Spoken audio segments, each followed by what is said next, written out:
22. So yesterday I went to the Speaker's Corner in Hyde Park in London, and I was on the Street Mike show, Street Mike, aka Wendell Daniel. Thank you very much to him. He does a great public service. Here is my speech on men's rights, my debate on men's rights. A couple of feminists did show up, so it got a little interesting. Now, I made one very big mistake when I was talking about female offenders. I said that they were given custodial sentences when I meant to say non-custodial sentences. Custodial means going to jail. Non-custodial means you don't go to jail, which in England is called a suspended sentence. So just keep that in mind when you hear it. I meant to say non-custodial sentence. Other than that, I thought it went very well, and I had a good time.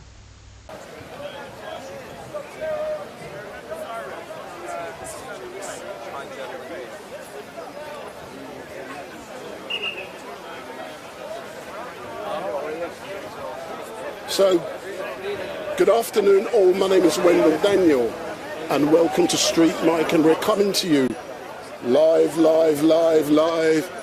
on direct from the regular Sunday mayhem at Speaker's Corner. And in a few moments we're going to have this young gentleman introducing himself. But before I allow him to do that, please remember that if you like Street Mike, give me the thumbs up, make your comments down below, share and follow. So we're currently on YouTube, on Street Mike live stream, on Facebook at Street Mike live stream. So sir, hello. Let's do an introduction. Sure. Because the first time we met, it wasn't very good, but we've moved on. So what's your name? My name is Thomas Carney. So where are you from, Thomas? I'm a dual citizen, US, UK. I'm from London and Miami.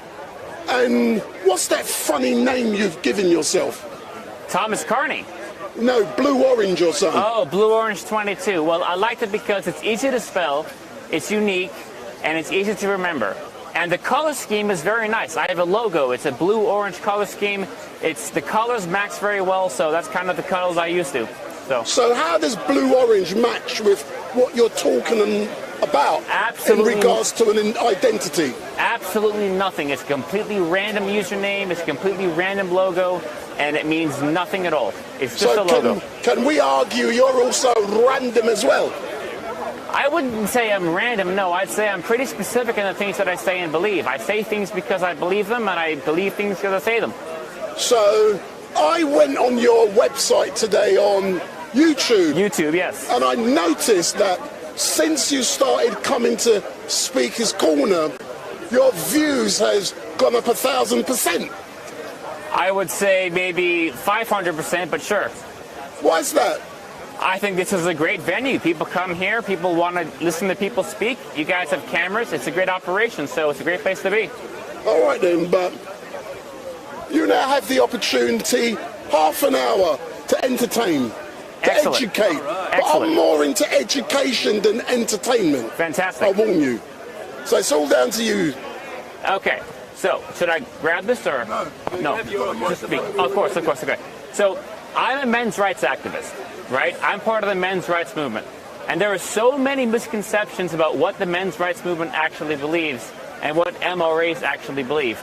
We still live under this myth that men are privileged.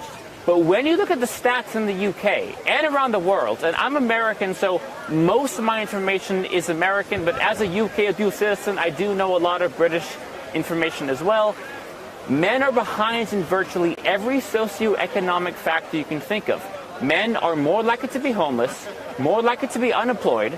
Boys are less likely to finish graduate school, less likely to go to college, less likely to finish secondary school. Men die younger and yet get less healthcare funding per capita per death.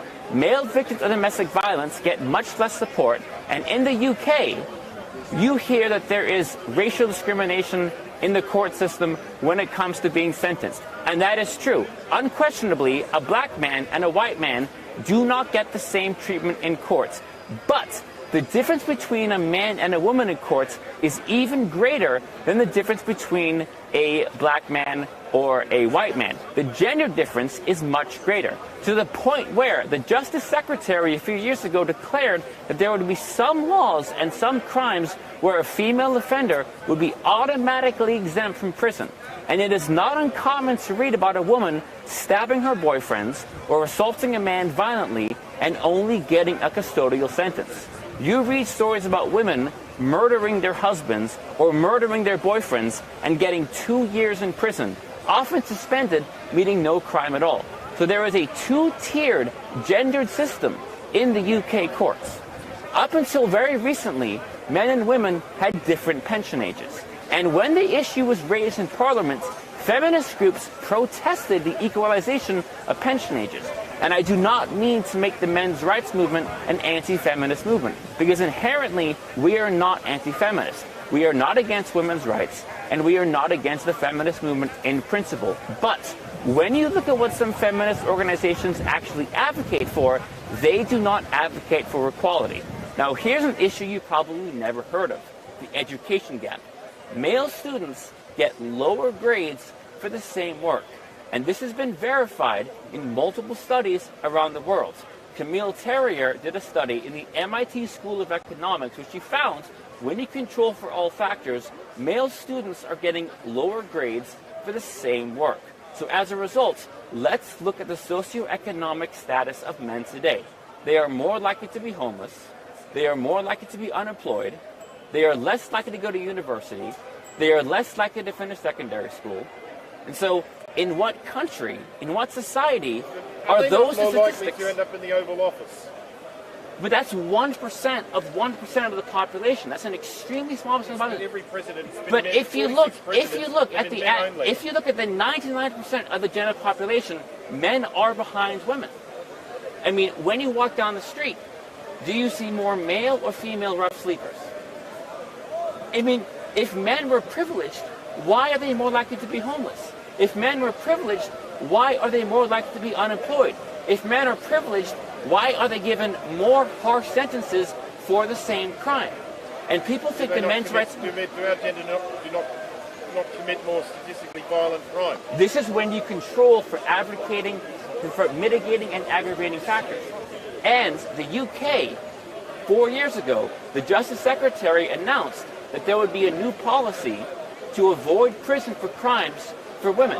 And there was a case 4 years ago where a judge told a female convict of drink driving that if you were a man, I would sentence you to prison. And it is very common to see women commit violent crimes against men, stabbing a male partner, punching a male partner, even assaulting emergency workers, and getting a custodial sentence. So it's not about trying to roll back women's rights, but unquestionably, we do not treat male and female convicts the same. If you look at the UK and you look at privilege, why is it that the privileged gender has worse statistics in virtually every socioeconomic factor? Why would the privileged gender be more likely to be homeless? Why would the privileged gender be more likely to be in prison? Why would the privileged gender die younger? Why would the privileged gender be more likely to be sentenced to a harsher sentence for the same crime? Why is it that the privileged gender has less government welfare options? So the men's rights movement is not about trying to shut down women's rights. It's about saying, look, these issues against men and boys exist, and let's just talk about them. And that's really kind of all it is in a nutshell. So when you look at feminism today, and feminist organizations today, like the Fawcett Society, do they support laws that support equality, or do they support laws that give women privilege over men, especially in a country where men are already behind? And that's what men are behind. There's a lot of reasons why. There are studies and data that suggest that boys get lower grades for the same work.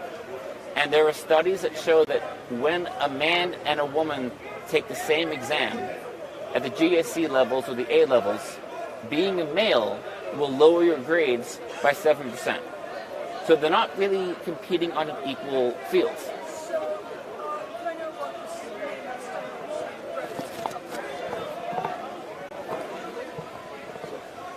The best one I like is from Camille Terrier. She did a study at the MIT School of Economics. She's a French economist, and she did a very detailed analysis looking at every possible factor, every possible controlling factor, and she found that when you control for every possible factor, there is an undeniable 7% gender difference in final grades. What about, let's go into the workplace. What about the pay distribution? Please do not point that at me. What about the pay distribution? How the fact that women are likely to be in the same position as men but be paid less?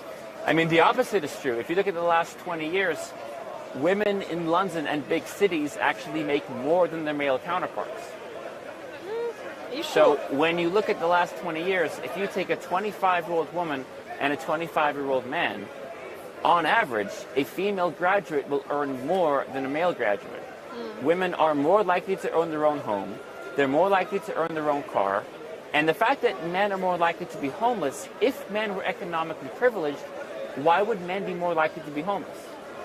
Because throughout society, That's because of the patriarchy itself. But how? But wouldn't the patriarchy reward male workers? Well, in terms of homelessness, it's because of the stigma that men shouldn't.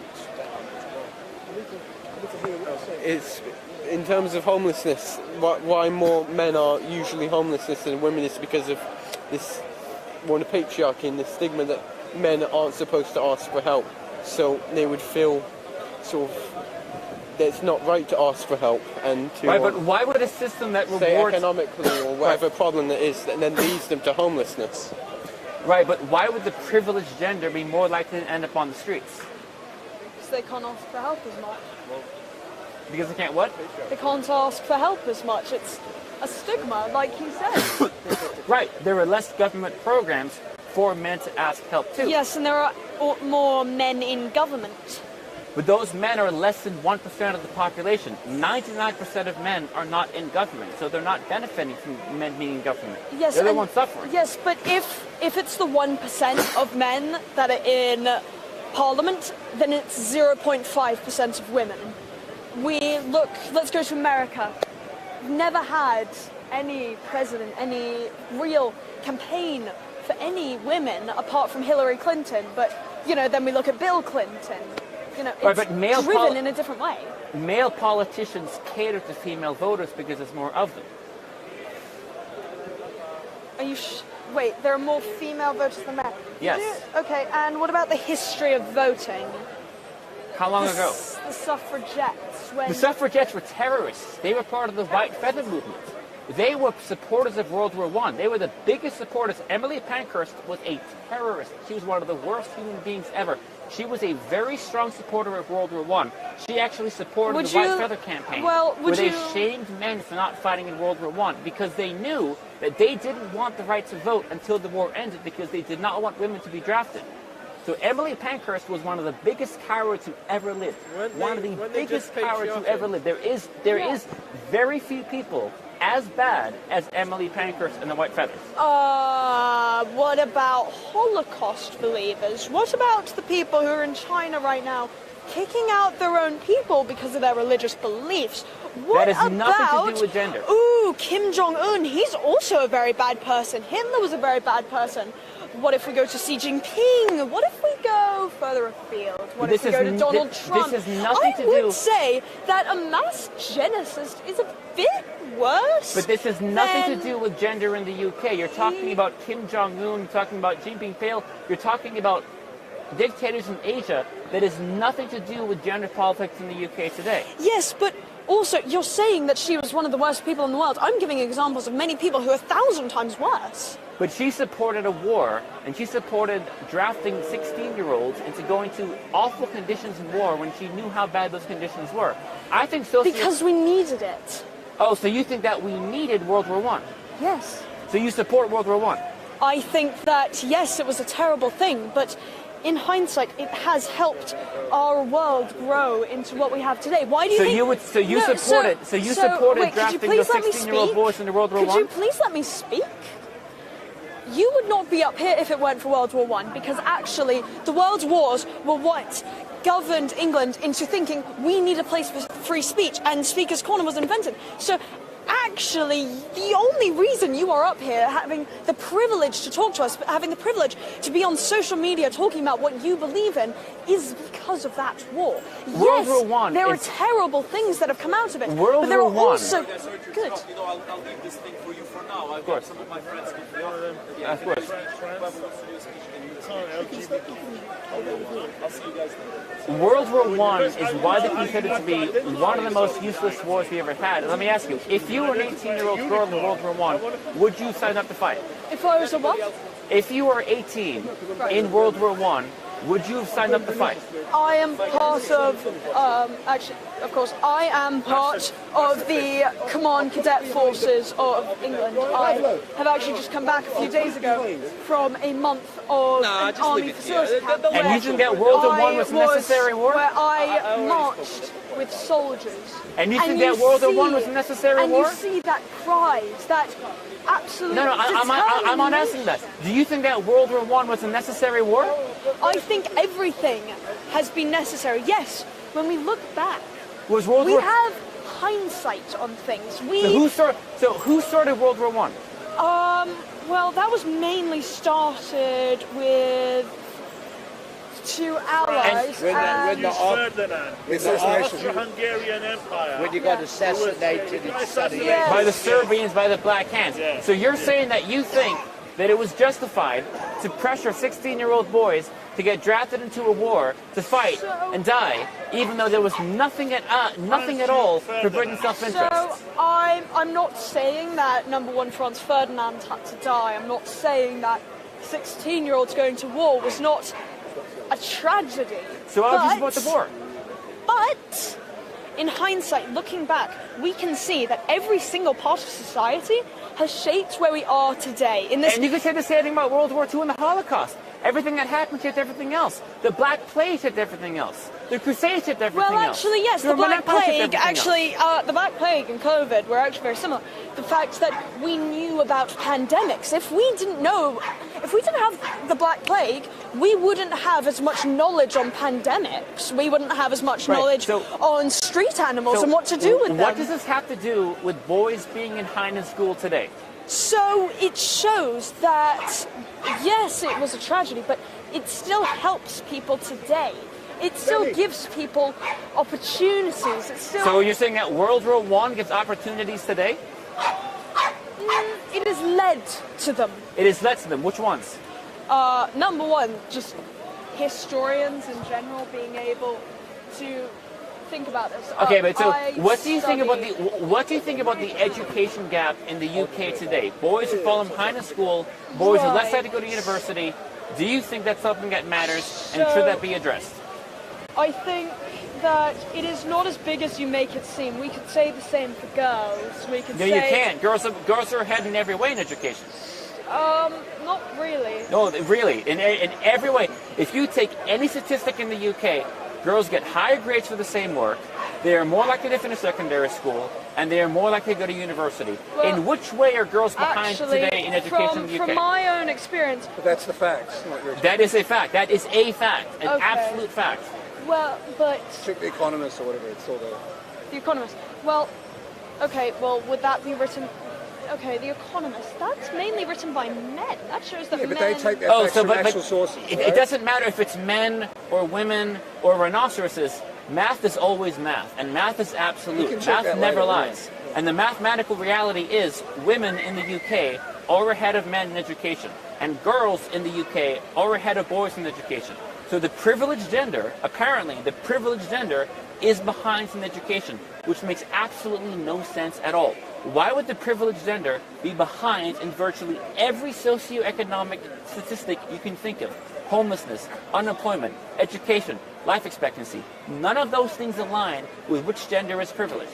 None of them at all. And can you imagine the reverse? Imagine if it was girls who were behind, and it was girls who were falling behind in school. Nobody would say, oh, well, they're behind, but they're somehow privileged because 100 years ago in World War I, something happens where girls in school were able to go to college. It's ridiculous. 20 years ago, girls were behind, weren't they? But they've changed. About 40 years ago. I mean, it goes back further than that. But yes.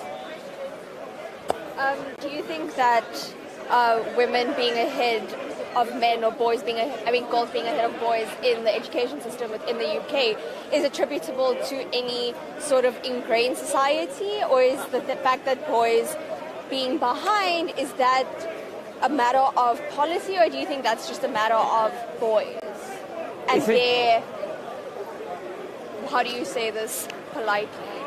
It's interesting. There have been several studies. Again, my favorite was from Camille Terrier. She was from MIT School of Economics. There have been other studies too. So for those of you in the chat or those of you watching, I will be going to Danny Shine next. So Danny Shine is in the house. He's waiting for me. So Danny Shine is next. And then when they went to blind third-party graders, found that this gap disappeared. So what is the reason for boys being behind in school? I think there's several reasons. I think some of it might be cultural, some of it might be social, some of it might be discriminatory, misandry, some of it might be just a random fluctuation, although that would be very, very unlikely given a 7% chance. So I think it's probably a complex issue, and I think it's something that does need more examination. But the one thing that holds true is you can go to multiple countries and find the same statistic. You can find that same trends happening.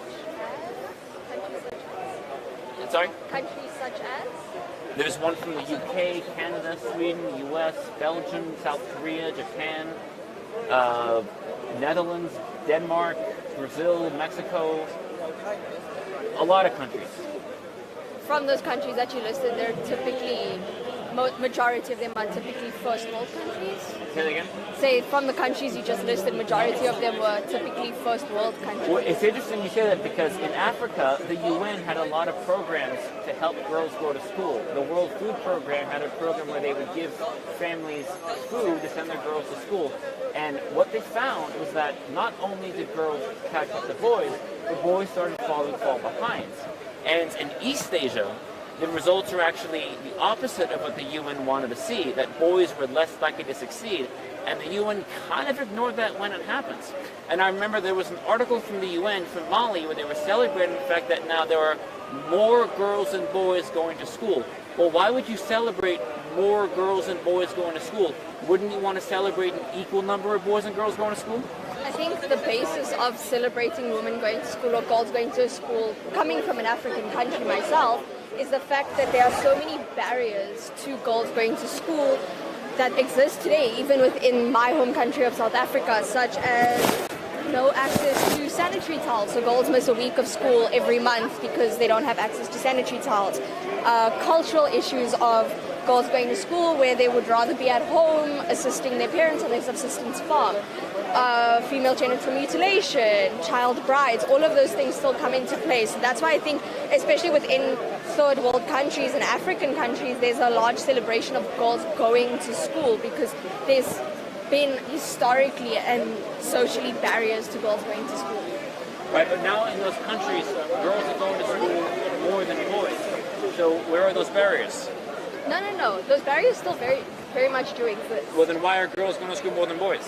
Because they are more girls. Say that again? There are more girls. So we're now going to go over to No. Danny Shine in 2 minutes. So we are live on Facebook and YouTube, and we're going over to Danny Shine in a few moments. So if you look at the ratio of boys going to school and the ratio of girls going to school, in those countries you saw that the ratio of boys going to school was lower than the ratio of girls going to school. Now I would say the ideal situation would be a 50-50 ratio, roughly, per population, per capita. Granted, but I think your message sort of takes away from the fact that we don't need to not celebrate girls going to school, but when we do encourage women to go to school, or when we do encourage girls to go to school, we don't necessarily